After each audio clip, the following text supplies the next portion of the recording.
विशाल online classes YouTube channel में आप सभी का स्वागत है। दोस्तों, अगर आप स्टेट बैंक ऑफ इंडिया में अपना बैंक अकाउंट ओपन कराना चाहते हैं तो अब आपको बैंक जाने की भी जरूरत नहीं है। आप घर बैठे ही वीडियो केवाईसी के माध्यम से अपना अकाउंट ओपन कर सकते हैं। इसके साथ ही आप गूगल पे, फोन पे जैसी सभी यूपीआई ऐप भी इस अकाउंट से चला सकते हैं। 7 से 15 दिन के अंदर अंदर आपके पास डेबिट कार्ड भी आपके घर के एड्रेस पर भेज दिया जाएगा। इसके साथ ही आप योनो एसबीआई एप्लीकेशन के माध्यम से अपने बैंकिंग ट्रांजेक्शन भी बहुत ही आसानी से देख सकते हैं। तो चलिए जानते हैं एसबीआई बैंक में नया बैंक अकाउंट कैसे ओपन किया जाता है। सबसे पहले आपको प्ले स्टोर से योनो एसबीआई एप्लीकेशन को डाउनलोड करना होगा। तो हम इसे यहाँ से डायरेक्ट ओपन कर लेंगे। जैसे कि आप इस एप्लीकेशन को ओपन करेंगे, इस तरीके का आपको इंटरफेस देखने को मिल जाएगा। अब आपको स्क्रीन पर 2 ऑप्शन देखने को मिलेंगे। पहला ऑप्शन उन लोगों के लिए है जिनका पहले से ही एसबीआई में अकाउंट है। क्योंकि आप एक नया बैंक अकाउंट ओपन कराने वाले हैं तो यहाँ पर आपको न्यू टू एसबीआई वाले ऑप्शन पर क्लिक करना है। अब जैसे कि आप न्यू टू एसबीआई वाले ऑप्शन पर क्लिक करेंगे, यहाँ पर आपको योनो एसबीआई में अकाउंट बनाने के लिए कुछ परमिशन को अलाउ करना होगा।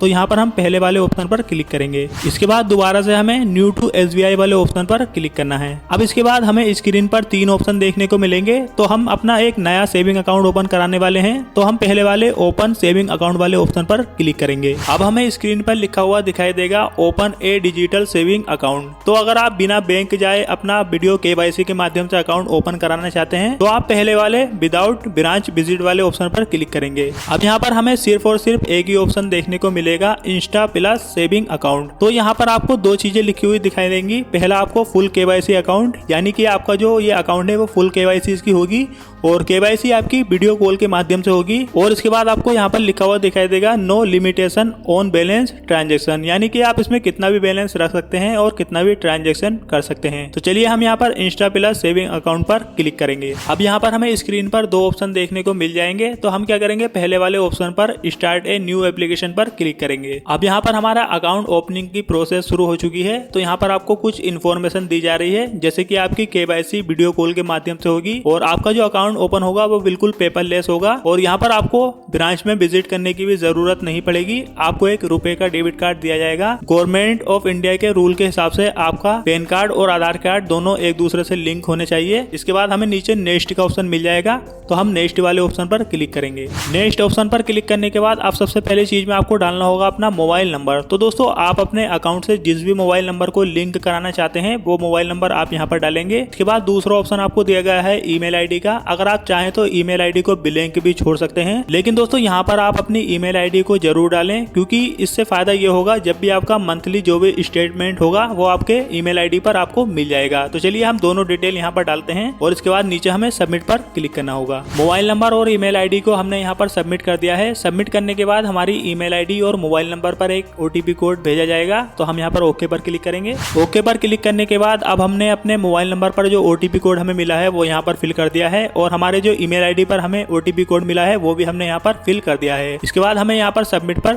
क्लिक करना होगा। सबमिट पर क्लिक करने के बाद अब आपको यहाँ पर अपना 8 कैरेक्टर का एक पासवर्ड बनाना होगा। इसके बाद जो पासवर्ड आप यहाँ पर डाल रहे हैं वो पासवर्ड आपको यहाँ पर नीचे भी लिख देना होगा। इसके बाद यहाँ पर आपसे एक सिक्योरिटी क्वेश्चन पूछा जाएगा। अब इस सिक्योरिटी क्वेश्चन को डालना बहुत ही ज्यादा जरूरी है। जैसे कि मान लेते हैं कभी आप अपना पासवर्ड भूल जाते हैं इस अकाउंट का, तो आप सिक्योरिटी क्वेश्चन के माध्यम से अपने अकाउंट के पासवर्ड को बहुत ही आसान तरीके से रीसेट कर पाएंगे। तो चलिए हम सिक्योरिटी क्वेश्चन वाले ऑप्शन पर क्लिक करेंगे। अब यहाँ पर आपको सिक्योरिटी क्वेश्चन में बहुत तरीके के ऑप्शन मिल जाएंगे। जो भी आपको ठीक लगे वो आप यहाँ पर टिक करके सिलेक्ट कर सकते हैं। सिक्योरिटी क्वेश्चन को सिलेक्ट करने के बाद इसका आंसर आप यहाँ पर लिखेंगे और इसके बाद आपको नेक्स्ट पर क्लिक करना होगा। अब यहाँ पर जैसे कि हम नेक्स्ट पर क्लिक करेंगे, यहाँ पर हमारे सामने एक मैसेज आया है जिसमें हमें बताया जा रहा है कि आप अपने एप्लीकेशन फॉर्म को 15 दिन के अंदर अंदर भर लें, वरना आपका डाटा जो है लॉस्ट हो जाएगा। तो हम क्या करेंगे, यहाँ पर ओके पर क्लिक करेंगे। जैसे कि हम ओके पर क्लिक करेंगे, यहाँ पर हमारे सामने एक ऑप्शन आएगा FATCA डिक्लेरेशन। तो यहाँ पर हमें क्या करना है, यहाँ पर हमें चेक मार्क लगा देना है। यहाँ पर हमें लिखा हुआ दिखाई दे रहा है मैं केवल भारत में कर देने के लिए उत्तरदायी हूँ। तो हमें यहाँ पर टिक लगाना है और टिक लगाने के बाद नेक्स्ट ऑप्शन पर क्लिक कर देना है। अब इसके बाद यहाँ पर हमारे सामने अकाउंट ओपनिंग के नीचे पर्सनल डिटेल्स का ऑप्शन आ चुका है। तो हमें यहाँ पर नीचे आई एग्री पर क्लिक करना है, मतलब टिक लगाना है और नेक्स्ट ऑप्शन पर क्लिक कर देना है। तो पर्सनल डिटेल में सबसे पहले यहाँ पर हमसे मांगा जा रहा है एंटर आधार नंबर या फिर एंटर BID नंबर। तो आपको करना क्या है, सबसे पहले यहाँ पर आपको अपना आधार नंबर डाल देना है। जैसे कि आप यहाँ पर अपना आधार नंबर डालेंगे, इसके बाद यहाँ पर आपको गेट OTP का ऑप्शन मिलेगा तो आपको यहाँ पर गेट OTP वाले ऑप्शन पर क्लिक कर देना है। जैसे कि आप गेट OTP वाले ऑप्शन पर क्लिक करेंगे, आपका जो भी आधार कार्ड से रजिस्टर्ड मोबाइल नंबर है उस पर एक OTP कोड भेजा जाएगा। याद रखें दोस्तों, आपके आधार कार्ड में आपका मोबाइल नंबर रजिस्टर्ड होना जरूरी है। तो उसके बाद हम यहाँ पर ओके पर क्लिक करेंगे। अब हमारे मोबाइल नंबर पर जो भी OTP कोड आया है उसको हमने यहाँ पर फिल कर दिया है। इसके बाद हमें नीचे सबमिट पर क्लिक कर देना होगा। सबमिट पर क्लिक करने के बाद अब आपके आधार कार्ड में जो भी आपकी पर्सनल डिटेल है वो आपको यहाँ पर देखने को मिल जाएगी। जैसे कि यहाँ पर आपका जो भी आधार कार्ड के लास्ट के 4 नंबर है वो आपको यहाँ पर देखने को मिल जाएंगे। इसके बाद आपको यहाँ पर टाइटल मिल जाएगा, यहाँ पर आपका नेम, यहाँ पर आपका जेंडर और यहाँ पर आपको डेट ऑफ बर्थ देखने को मिल जाएगी। इसके बाद हमें यहाँ पर नेक्स्ट वाले ऑप्शन पर क्लिक करना है। जैसे कि हम नेक्स्ट पर क्लिक करेंगे, हमारी पर्सनल डिटेल यहाँ पर आ जाएगी। इसके बाद यहाँ पर हमें नीचे स्टेट का ऑप्शन देखने को मिल जाएगा। तो सबसे पहले आपको अपने स्टेट को यहाँ पर सिलेक्ट करना है। इसके बाद आपकी जो भी डिस्ट्रिक्ट है वो आपको यहाँ पर सिलेक्ट करनी है। इसके बाद आपका जो भी विलेज या फिर टाउन है वो आपको यहाँ पर सिलेक्ट करना है। अब यहाँ पर नीचे लिखा हुआ है, यदि ऊपर दिया गया पता आपका वर्तमान पता नहीं है तो यहाँ पर क्लिक करें। तो अगर आपका आधार कार्ड का एड्रेस और आपका करंट एड्रेस कुछ और है तो आप यहाँ पर क्लिक करके उसे फिल कर सकते हैं, वरना आप नेक्स्ट पर क्लिक करें।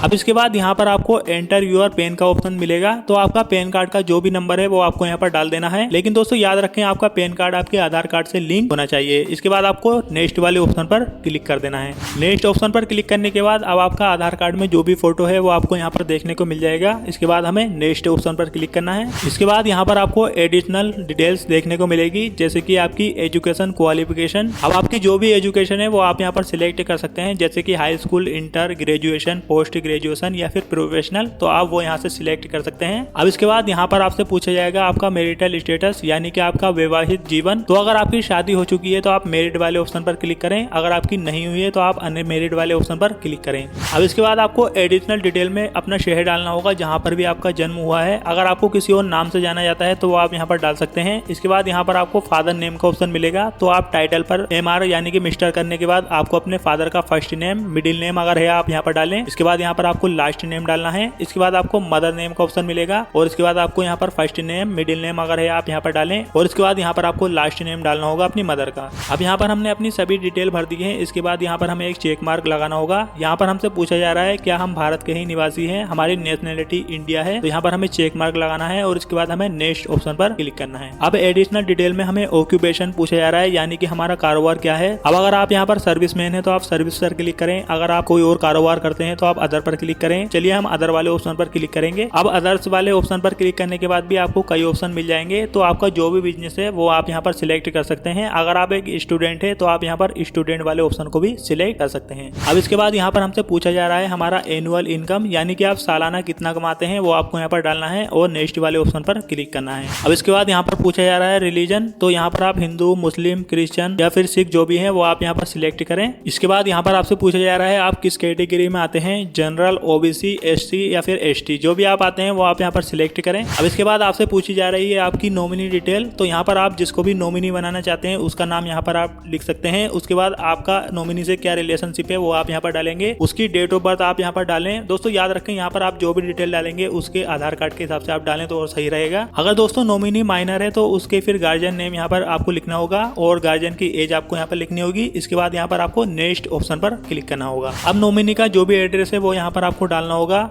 इसके बाद उसका पिन कोड और उसका स्टेट जो भी है वो आप यहाँ पर सिलेक्ट करेंगे और नेक्स्ट ऑप्शन पर क्लिक करेंगे। अब इसके बाद दोस्तों यहाँ पर आपको देखने को मिलेगा सिलेक्ट योर होम ब्रांच। तो दोस्तों यहाँ पर आप अपनी होम ब्रांच कौन सी रखना चाहते हैं, इसके लिए आप अपने शहर का नाम यहाँ पर डालें और जो भी आपके घर के आसपास ब्रांच हो आप उसको यहाँ से सिलेक्ट कर सकते हैं। अब मेरे घर के जो पास की ब्रांच है उसको मैंने सिलेक्ट कर लिया है। इसके बाद मैं नेक्स्ट वाले ऑप्शन पर क्लिक करूंगा। नेक्स्ट पर क्लिक करने के बाद अब जो टर्म्स एंड कंडीशन है उसको आपको यहाँ से रीड करना है। इसके बाद यहाँ पर आपको चेक मार्क लगाना है और नेक्स्ट वाले ऑप्शन पर क्लिक कर देना है। नेक्स्ट ऑप्शन पर क्लिक करने के बाद अब हमारा जो रजिस्टर्ड मोबाइल नंबर है उस पर एक OTP कोड भेजा जाएगा। OTP कोड को हमने यहाँ पर फिल कर दिया है। इसके बाद हम यहाँ पर नीचे नेक्स्ट वाले ऑप्शन पर क्लिक करेंगे। नेक्स्ट पर क्लिक करने के बाद अब आपसे पूछी जा रही है डेबिट कार्ड डिटेल। तो दोस्तों यहाँ पर आप नेम ऑन कार्ड के नीचे अपना नाम फिल करें और इसके बाद आपको नेक्स्ट पर क्लिक कर देना है। नेक्स्ट ऑप्शन पर क्लिक करने के बाद अब आपको एक टोकन नंबर मिलेगा। इसका आप स्क्रीनशॉट लेकर रख लीजिए या फिर आप इसको नोट कर सकते हैं, क्योंकि दोस्तों जब आप KYC कराएंगे तो उस समय आपको इस टोकन नंबर की जरूरत पड़ सकती है। इसके बाद हम नेक्स्ट वाले ऑप्शन पर क्लिक करेंगे। नेक्स्ट ऑप्शन पर क्लिक करने के बाद अब आपको वीडियो KYC प्रोसेस को पूरा करना होगा। तो वीडियो KYC करने के लिए सबसे पहले आपको कुछ बातों का ध्यान रखना होगा, जैसे कि आपका इंटरनेट कनेक्शन फास्ट होना चाहिए। वीडियो KYC करते समय आपको कैमरा, माइक्रोफोन और लोकेशन की परमिशन को इनेबल करना होगा। इसके साथ ही आपको अपना ओरिजिनल पैन कार्ड और आधार कार्ड भी अपने पास रखना होगा। वीडियो कॉल करने से पहले आपको क्रोम ब्राउजर को डिफॉल्ट ब्राउजर के रूप में सेट करना होगा। इसके साथ ही आपको वीडियो कॉल करते समय ऐसी जगह का चुनाव करना होगा जहां पर बिल्कुल भी शोरगुल ना हो और आप आसानी से अपनी वीडियो कॉलिंग कर पाएं और आपकी जो लाइट वगैरह है वो भी ठीक रहनी चाहिए। इसके साथ ही किसी हॉलीडे या फिर फेस्टिवल पर अगर आप वीडियो कॉल करते हैं तो इसमें आपको शेड्यूल को सेट करना होगा। तो चलिए अब हम स्टार्ट शेड्यूल ए वीडियो कॉल पर क्लिक करेंगे। अब यहाँ पर हमें एक नया ऑप्शन देखने को मिल रहा है, ये हमें रिडायरेक्ट करेगा एक थर्ड पार्टी वेबसाइट पर वीडियो केवाईसी करने के लिए। तो हम यहाँ पर ओके पर क्लिक करेंगे। ओके पर क्लिक करने के बाद अब आपको डेट का ऑप्शन मिल जाएगा। जिस भी डेट को आप अपनी वीडियो कॉल करना चाहते हैं वो आप यहाँ पर सिलेक्ट कर सकते हैं। इसके बाद आप जिस भी टाइम में अपनी वीडियो कॉल कंप्लीट करना चाहते हैं वो टाइम पर आप क्लिक करेंगे और इसके बाद यहाँ पर नीचे आपको शेड्यूल का ऑप्शन मिल जाएगा, तो आप शेड्यूल पर क्लिक करेंगे। तो जैसे कि आप देख सकते हैं यहाँ पर हमारे सामने आ चुका है हमारी कॉलिंग का टाइम। तो अब हम क्या करेंगे, यहाँ पर इस विंडो को हमें क्लोज करना होगा। तो हम क्या करेंगे, विंडो क्लोज नाउ पर हम क्लिक करेंगे। इसके बाद हम इस ऑप्शन में पहुंच जाएंगे। अब हमें क्या करना है, यहाँ पर हमें रिज्यूम एप्लीकेशन का ऑप्शन देखने को मिल जाएगा। तो हम क्या करेंगे, रिज्यूम एप्लीकेशन पर क्लिक करेंगे। जैसे कि हम रिज्यूम एप्लीकेशन पर क्लिक करेंगे, यहाँ पर हमारे सामने आ जाएगा welcome to video KYC process. अब हम क्या करेंगे, यहाँ पर हमें नीचे यहाँ पर चेक लगाना है और इसके बाद स्टार्ट जर्नी पर क्लिक कर देना है। अब इसके बाद यहाँ पर हमारे सामने आ रहा है ओरिजिनल पैन कार्ड। तो यहाँ पर आपको अपना ओरिजिनल पैन कार्ड और आधार कार्ड रख लेना होगा। इसके बाद हमें आई एम रेडी पर क्लिक करना है। अब इसके बाद आपको इन तीनों परमिशन को अलाउ करना है, जैसे कि कैमरा, माइक्रोफोन और लोकेशन। इसके बाद यहाँ पर आपको अलाउ परमिशन पर क्लिक करना है और यहाँ पर आपको अलाउ का ऑप्शन मिल जाएगा, तो आपको इस पर क्लिक करना है। तो यहाँ पर हमने सभी परमिशन को अलाउ कर दिया है। अब यहाँ पर चेक किया जा रहा है हमारा इंटरनेट कनेक्शन वीडियो कॉल करने के लायक है भी या नहीं। और इसके बाद यहाँ पर हमारा टाइम शुरू हो चुका है। अब यहाँ पर हमारे सामने आ चुका है ज्वाइनिंग रूम। इसके बाद यहाँ पर हमारी वीडियो कॉल शुरू हो चुकी है और यहाँ पर जो बैंक के अधिकारी होते हैं उनका यहाँ पर डिस्प्ले पर वीडियो दिखाई देगी। अब यहाँ पर आपको सबसे पहले अपना चेहरा दिखाना है, जो मतलब वो बताएंगे वो आपको यहाँ पर उसको फॉलो करना है। और वीडियो कॉल में नीचे आपको वेरिफिकेशन कोड लिखा हुआ दिखाई देगा। तो जब बैंक के अधिकारी आपसे पूछेंगे तो आपको ये वेरिफिकेशन कोड उनको बता देना है। वेरिफिकेशन कोड बताने के बाद और आपका चेहरा देखने के बाद फिर वो आपसे कहेंगे कि आप अपना पैन कार्ड दिखाइए। पैन कार्ड को दिखा दीजिए बैक कैमरे को ऑन करने के बाद और यहाँ पर उसका फोटो कैप्चर हो जाएगा। इसके बाद वो आपसे थोड़ी सी डिटेल भी पूछ सकते हैं, जैसे कि आपका फादर नेम या आपका एड्रेस।